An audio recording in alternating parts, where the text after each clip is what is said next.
See, welcome students. In the previous video, we have seen the definition of coupling constant, and now in the today's video, we'll study the second part, that is the variations of coupling constant with dihedral angle. ये part हम लोग study करने वाले हैं. इस second part study करने के लिए हमें टाइप्स ऑफ कपलिंग देखनी पड़ेगी, जर्मिनल, विसिनल और लॉन्ग रेंज कपलिंग. ये इसके अंदर ही आ जाएगा डाईहेड्रल एंगल. ये जो डाईहेड्रल एंगल के बारे में पूछा है ना, डाईहेड्रल एंगल मतलब दो हाइड्रोजन के बीच का एंगल. डाईहेड्रल एंगल मतलब दो हाइड्रोजन के बीच का एंगल. तो ये जो तीन टाइप्स है, इन तीन टाइप्स में हम लोग दो हाइड्रोजन के बीच का एंगल्स के बारे में ही पढ़ेंगे. ठीक है, तो फर्स्ट देखते हैं हम लोग जेमिनल कपलिंग. अब जेमिनल कपलिंग क्या होता है? सपोज ये कंपाउंड ले लिया, इस कंपाउंड में जेमिनल कपलिंग, सबसे पहले जेमिनल कपलिंग से पहले जेमिनल हाइड्रोजन क्या होता है? जेमिनल हाइड्रोजन मतलब दो हाइड्रोजन जो सेम कार्बन से अटैच है, लेकिन उसका दोनों का इन्वायरमेंट अलग अलग होगा. अब इन्वायरमेंट अलग कैसा? इस हाइड्रोजन के साइड सामने CH3 है, इस हाइड्रोजन के सामने हाइड्रोजन है और Cl है, मतलब दो, इसका इन्वायरमेंट अलग है, इसका इन्वायरमेंट अलग है. ऐसे दो हाइड्रोजन को बोलते हैं जेमिनल हाइड्रोजन. एक ही कार्बन को अटैच रहना चाहिए. अब जेमिनल कपलिंग, अब कपलिंग क्या? इन दो हाइड्रोजन का कपलिंग, मतलब जेमिनल हाइड्रोजन का कपलिंग. अब इन दोनों का हाइड्रोजन कपलिंग होगा. कैसे कपलिंग होगा? कपलिंग, इसका स्पिन और इसका स्पिन कपल करेंगे, कपल करने के बाद स्प्लिटिंग होगी, सेम वही. तो इसके अंदर क्या बताया है? प्रोटॉन, ये डेफिनेशन बताई है जेमिनल हाइड्रोजन क्या होते हैं. फिर value of geminal coupling depends upon the bond angle. अब ये वैल्यू जो जेमिनल कपलिंग की GM जेमिनल कपलिंग की जो वैल्यू है वो डिपेंड करती है इन दोनों के बीच का एंगल. ये हो गया डाईहेड्रल एंगल. तीन टाइप के होते हैं जेमिनल. अब हम लोग तीन टाइप पढ़ेंगे. जेमिनल हाइड्रोजन, इसका एंगल, जेमिनल हाइड्रोजन का एंगल, फिर विसिनल हाइड्रोजन के बीच का एंगल, और फिर दूसरा लॉन्ग रेंज, उसने भी हाइड्रोजन के बीच का एंगल. तो जेमिनल में इन दो के बीच का जो एंगल है डाईहेड्रल एंगल, इसकी वैल्यू कैसी होती है? जेमिनल केस में वैल्यू क्या होती है? इन दो की वैल्यू देखो, बॉन्ड एंगल, अगर बॉन्ड एंगल इन दोनों के बीच, अगर बॉन्ड एंगल 105 डिग्री होता है तो इसकी जो value coupling constant, geminal coupling constant की वैल्यू नेगेटिव में जाएगी. अगर 109 होता है फिर से नेगेटिव में जाएगी. 125 होता है तो ज़ीरो होगी, और 125 के ऊपर होते हैं तो वैल्यू पॉजिटिव में जाएगी. ठीक है, ये तुम्हें वैल्यूज़ फिगर लिखने नहीं है, सिर्फ ये डेफिनेशन लिखनी है और बताना है कि इसकी जो वैल्यू है, जेमिनल कांस्टेंट की जो वैल्यू है वो चेंज होती रहती है जैसे जैसे एंगल बढ़ेगा वैसे वैसे ये वैल्यू भी बढ़ती जाएगी. ठीक है, ये एंगल के ऊपर डिपेंड करती है इसकी वैल्यू, जेमिनल कपलिंग कांस्टेंट की वैल्यू. ठीक है, इस एंगल के ऊपर यही बताना है इसके अंदर. और ये एंगल बढ़ते जा रहे हैं तो वैल्यू क्यों चेंज होती जा रही है? वो एक्चुअली कपलिंग की वजह से. ठीक है, वैल्यू चेंज होती है, जैसे एंगल बढ़ते जाएगा वैसे वैसे वो कपलिंग में डिफरेंस आता है. ठीक है, बताऊंगी मैं आगे और एग्जांपल देके, जब विसिनल पढ़ेंगे तब कपलिंग बताऊंगी मैं कैसे कैसे कपल होते हैं. ये दोनों के स्पिन कपल होते हैं. जैसे जैसे कभी कभी एंगल जैसे चेंज होता रहता है ना, वैसे कपलिंग कम होती रहती है, ज़्यादा होती रहती है. अगर कपलिंग ज़्यादा होगी तो वैल्यू ज़्यादा रहेगी कांस्टेंट की, इसकी कांस्टेंट की. अगर कपलिंग कम होगी, इन दोनों के बीच में कपलिंग कम होगी तो वैल्यू भी कम होती रहती है, मतलब नेगेटिव में जाएगी. वो डिपेंड करता है कपलिंग के ऊपर. ठीक है, हाइड्रोजन की कपलिंग के ऊपर. अब सेकंड है विसिनल कपलिंग. अब विसिनल कपलिंग मतलब क्या होता है?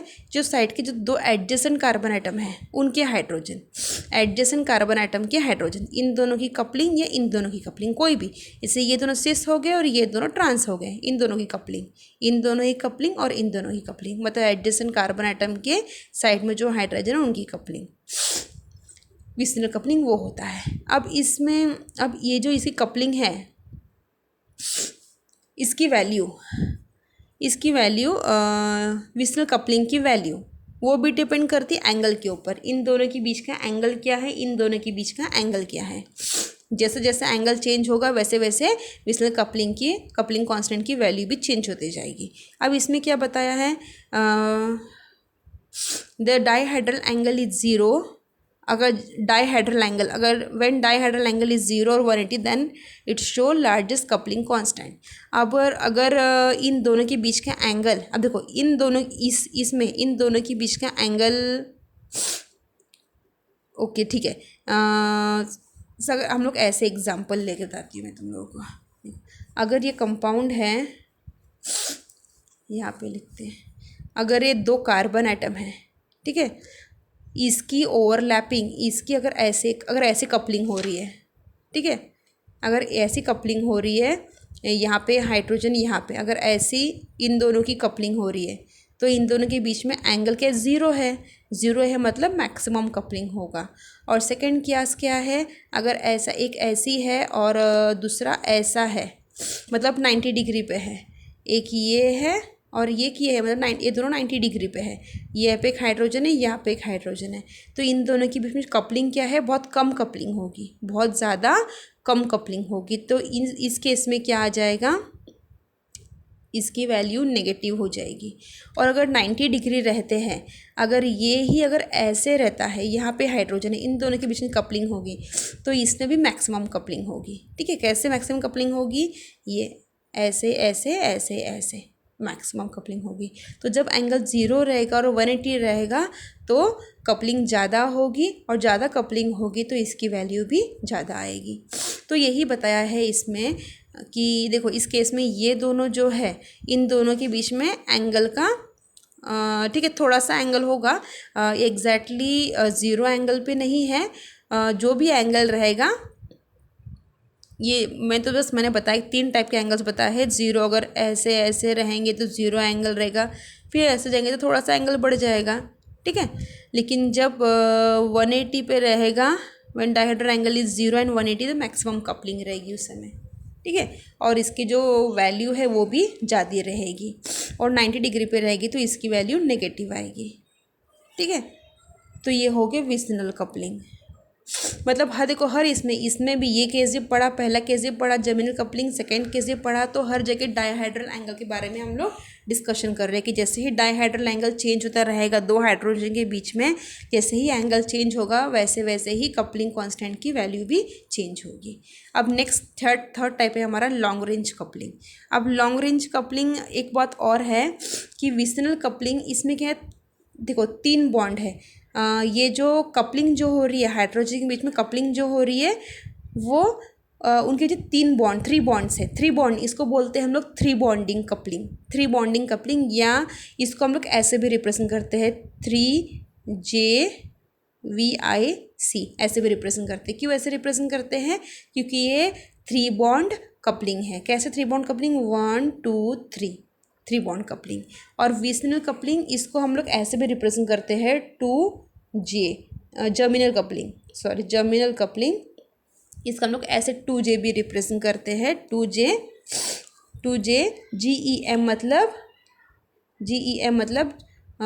Germinal coupling, 2J germinal coupling, क्योंकि ये 2 बॉन्ड कपलिंग है। 2 बॉन्ड कपलिंग कैसे, 1 और 2 बॉन्ड के बीच में कपलिंग हो रही है।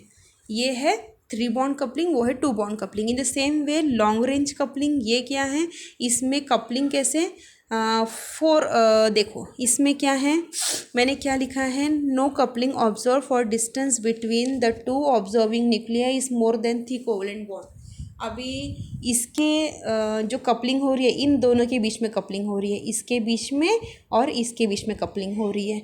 अब ये जो कपलिंग हो रही है, ये how much bond, 1 2 3 4 bond coupling है, ठीक है, 4 बॉन्ड कपलिंग है। लेकिन इनके बीच में डबल बॉन्ड रहेगा तभी ही इन 2 हाइड्रोजन के बीच में कपलिंग होगी, ठीक है, इन दोनों के बीच में कपलिंग होगी। और ये इसको हम लोग बोलते हैं coupling between the 2 hydrogen atom, और मोर देन 3 कोवेलेंट बॉन्ड, इसलिए इसको लॉन्ग रेंज कपलिंग बोलते हैं। लॉन्ग रेंज कपलिंग क्यों बोलते हैं, क्योंकि जो कपलिंग होती है 2 हाइड्रोजन के बीच की, वो लॉन्ग रेंज होती है, मतलब मोर देन 3 कोवलेंट बॉन्ड, मोर देन 3 कोवलेंट बॉन्ड। और एक इम्पॉर्टेंट चीज़ है कि लॉन्ग रेंज कपलिंग में बीच में डबल बॉन्ड होना चाहिए। अगर यहाँ पे डबल बॉन्ड नहीं रहेगा, इस टाइप का रहेगा, इस टाइप का, तो इनके बीच में कपलिंग, इन दो हाइड्रोजन की कपलिंग नहीं होगी। इनके बीच में यहाँ पे एक तो भी यहाँ पे या फिर यहाँ पे डबल बॉन्ड रहना ज़रूरी है। देखो ये पॉइंट लिखा है मैंने, no coupling observe for distance between two observing nucleus is more than 3 covalent bond. Coupling नहीं होगी, कपलिंग नहीं होगी अगर इज मोर देन 3, अगर सिंपल 3 कोवलेंट बॉन्ड है, मतलब more than 3 simple more than 3 covalent bond है तो कपलिंग नहीं होगी। और यह लिखा है unsaturation, but in case of unsaturation compound show appreciably coupling. लेकिन जो अनसैचुरेशन कंपाउंड है show appreciably coupling for the distance of more than 3 covalent bond in high resolution spectrometer.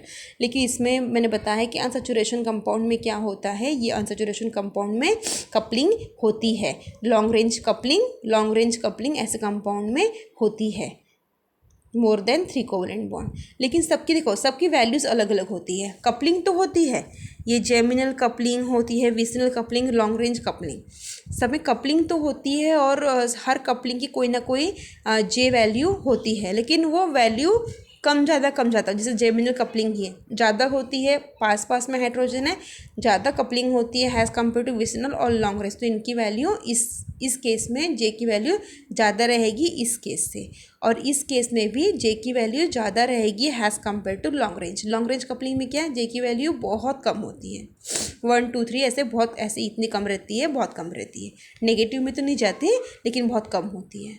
ठीक है, तो इसका जे वैल्यू का हमें यूज़ क्या है, इसका यूज़ हमें स्ट्रक्चरल डिटर्मिनेशन के लिए भी यूज़ करते हैं। जब हम लोग पीएमआर स्पेक्ट्रा पढ़ेंगे तब मैं बताऊंगी इसका कैसे इसकी वैल्यूज़ दी होती है क्वेश्चन के अंदर, उसका और उसका यूज़ कैसे होता है। ठीक है, जब स्पेक्ट्रा पढ़ेंगे तब अपने आप समझ में आ जाएगा कि इसकी हम लोग इसका कैसे यूज़ कर रहे हैं हम लोग। ठीक है, okay, so here we finish our video and will meet in the next video